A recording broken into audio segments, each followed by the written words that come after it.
Hi everyone, it's Agnes. I've got a viewer question today, so I'm going to read it and answer it. It's from Maria. Okay, Maria. Hi Agnes, I love your videos. I have a question that is confusing me. If we really are creating our own reality, how are people creating realities that are incompatible to them? For example, a needy person attracting a caring partner, a positive and healthy person with cancer. I know that sometimes the universe knows better than us, better for us than us. Forget that. I know that sometimes the universe knows better for us than us, but this means there is also a part that is destiny and is not up to us. It is a greater force than our personal thinking. Of course, there is greater chance of finding a caring partner if you feel secure, but sometimes I feel that it is not completely on us. Is there such a thing as destiny? Is there a way we can override it? Is there a real choice of people to create their life? Can you explain more about law of attraction and destiny? Okay, Maria, good question. So,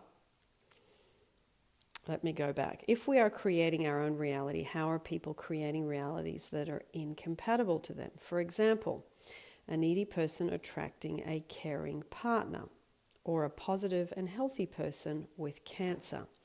Well, it's not actually possible to see people's thoughts, feelings, and beliefs, you see. So, the universe will always give you a photocopy 100% of the time, not 95% of the time, of what you've got going on, you see. So, if you've got a needy person attracting a caring partner, that means that the needy person must have enough on board in their thoughts, as in, people always look after me. You can still be needy and have the belief people always look after me, or I'm always cared for, but you're still in a state of neediness. So it just depends on what you came out of your childhood with, you see. So, and in the case of a healthy and positive person with cancer, that's not actually possible, and you wouldn't actually see the fears and the resentments or whatever going on, even if a person appears to be positive and healthy in who they are. You can't get a cancer without some form of resentment and about something, a person or a situation. Cancer, and if you read Louise Hay, you will see cancer comes from massive resentment over and over about things. And then it starts to eat away at the body and it creates a disease. So you can actually go to Louise Hay to, look more into that, because, she's written books about it and it's long and lengthy. So you can go there. So, yeah, in going back to the needy person might feel a need to be cared for, but believe that they are cared for, you see, that someone always looks after them. I mean, it's not uncommon for people to attract those that need to be needed, okay? There are many people that need to be needed, and often eldest children in the family, because they have looked after younger siblings or parents that were alcoholics or all that stuff. Then they recreate situations where they attract wounded birds, okay? So it's like it goes hand in hand. The person that needs to be needed attracts the person that's needy and needs to be cared for. So, yeah, it's not always clear cut, you see. It's not always a clear cut, but anything that someone is living is because they have beliefs and support it. So, now, you've said here, I know sometimes the universe knows better for us than us. Okay, I'm going to put the YouTube down below about the universe. The universe doesn't know better for us than us. The universe is photocopying what you are transmitting to it every single day, okay? So what it does is, the bit that it does actually do is it packages things and delivers them, like FedEx, to you, and that part we don't have any say in. The how, okay, we've talked about the how many times, but yeah, the how is the universe's job. So you might say, I love having this fantastic job that has this, and this components, but the universe will provide the company and the location of where that is. So that's the packaging that I'm talking about. So, okay, let's have a look a bit further. So you've said, I know that sometimes the universe knows better for us, but that means there is also a part that is destiny and is not up to us. Well, see, I don't actually believe in destiny at all. I think you get what you create. And if you believe in destiny, well, then you're at the mercy of things will just happen to me and I'm powerless and I have to accept that. Now, if those things are good, that's nothing wrong with that. But if those things are not good, then you're kind of stuck with, I have to accept my destiny, so to speak, So, you can do things like surrender and let go and allow things to come, which is a big part of conscious creation. But people are so focused on the other side of the coin. What techniques can I do? What visualizations can I do? What can I focus on? What treasure map can I do? And all of that is important because my channel talks about that in depth. But that's only one side of the coin. The surrender, the allowing, the letting go, the being secure, the trust in yourself to create, the trust in God, the trust in that the packaging will be done by God in the universe in a beautiful, magnificent way.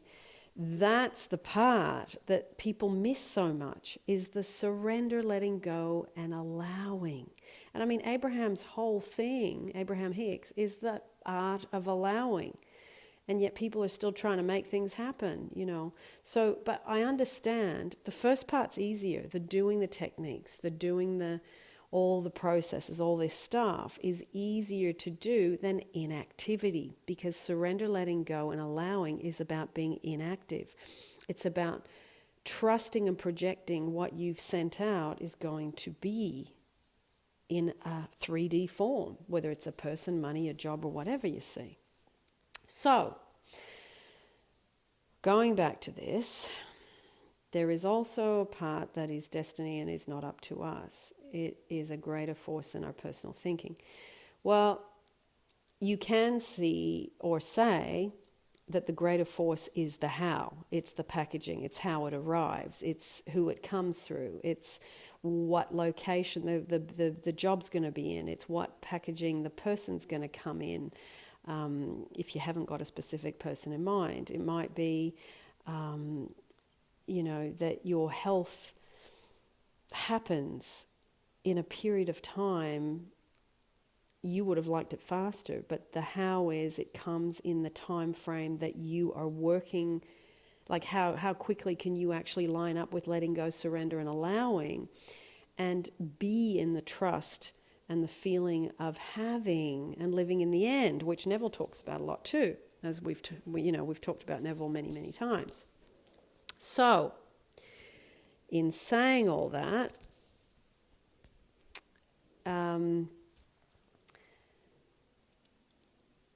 you're saying here, there's a greater force than our personal thinking.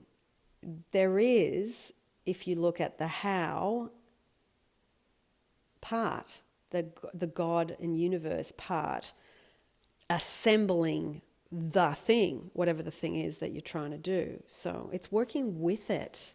You're working with this thing. It's not working against you. It's not working to hinder you. Or people say, I got this thing I didn't want. Well, that's your miscreation. That's you launching stuff, projecting stuff that was based in fear and disaster movies, so to speak. You gave your fears right of way, and the universe said, okay, I'm going to photocopy that for you. But that's not the universe or God. That's you. So, you've said here, of course, there is a greater chance of finding a caring partner if you feel secure. Yes, but sometimes I feel that it's not completely on us. Well, that's up to you. You're totally allowed to believe in what you believe. After 25 years of studying this stuff, I know it is completely on me. The how it shows up in the packaging isn't, or the timing sometimes, But it is completely on me. I believe. That's my belief, and that's makes me work more diligently at what I think, and I don't let my mind wander around so much. But yeah, you're allowed to believe what you want, my lovely. Totally. So, you've said, is there such a thing as destiny? I would say no. I think it's all pre-paved by our projections, our conscious creations and our unconscious creations, our miscreations, our fears, our doubts, our worries, our anxieties. They go out and create as well. So is there a way we can override it? Yeah, hell yeah. If you don't believe in destiny for starters and you believe you're consciously creating, you can override anything that you get told by a doctor, that you get told by a relative that's well-meaning, that you're never going to get that it's not meant to be. All these people telling you stuff don't understand conscious creation. And that's fine. You know, not everybody understands this stuff to the degree that the law of attraction operates, but just watch who you take advice from. And also, you can be a totally secure person that loves and understands that you create and it goes out and it comes back. And if something's a bit in front of you, you go, okay, what have I got going on within me that this is in front of me? What do I need to correct? What do I need to work on? What do I need to tighten up? What belief do I need to believe to get to the place I want to be in? How do I need to feel? How do I need to think? Talk about power within. It's amazing once you harness this, and it's ongoing. You know, it is ongoing. So you've said, is there a way to override it? So yeah, I've just explained that. Is there a real choice of people to create in their life? Yep. But again, it's not what I believe in your life. It's what you believe. So if your life's not to your liking, then, you know, it's about learning a bit more how to make it to your liking, learning the laws, learning what you're doing. You can some people totally believe in karma, they totally believe in destiny. I don't have an issue with that. That's their life. They can believe whatever they want. But when people are living consequences that are causing them pain, and then they complain that it's destiny and karma, well, they're disempowered. You're in a totally powerless state to change stuff because you're at the mercy of your beliefs about the destiny and the karma, you see. So I think sometimes we say those things because we're too, and this is going to sound a bit hardcore, lazy to focus and take responsibility for what's in front of us and take responsibility for this isn't to my liking and I know I can focus my way out. Because you know what? It takes mental discipline. It takes persistence. It takes thinking different things, affirming different things, believing different things, sitting in the silence, becoming secure, becoming more powerful, becoming the knowing that it's you and that you are able to change the course of things. But that takes discipline and work, mental work, emotional work, affirming, believing, creating, you see. So not everybody wants to do that. If you blame karma and destiny, it's much easier because then you can complain about where you're at, you see. Once you become a conscious creator, when you catch yourself complaining, you go, I don't think I want to be creating any more of that. And as Abraham says, you have 17 seconds to complain before it starts to launch. Turn the tide, and then once it hits 68 seconds, it starts to create the manifestation. So if you're going to complain, keep it down to 17 seconds. So there you go. Maria, I hope that helps a little bit. I thought it was a good question. Thanks for sending it to me, and I hope it helps those of you. I'm going to put down below the Universe YouTube, and I will put the living from ones as well, because if you live from the solutions, you get the solutions. If you live from the problems, you get the problems. Remember, everything is how you focus. So remember too, Abraham Hicks says this all the time. If you feel unloved, you are. If you feel unwanted, you are. If you feel poor, you are. If you feel sick, you are. If you feel that you don't matter, you are. You don't matter. It's the thing. You are what you feel. So if you want to feel loved, you have to feel loved If you feel loved, you are. If you feel wanted, you are. If you feel a priority, you are. If you feel secure, you are. If you feel successful, you are. If you feel beautiful, you are. If you feel just any of those things, that you matter, that you're deserving, then you are those things. You are what you feel, you are what you feel, you are what you think, you are what you think. It's that simple. So really look at what you're thinking and feeling, and then believing. Okay?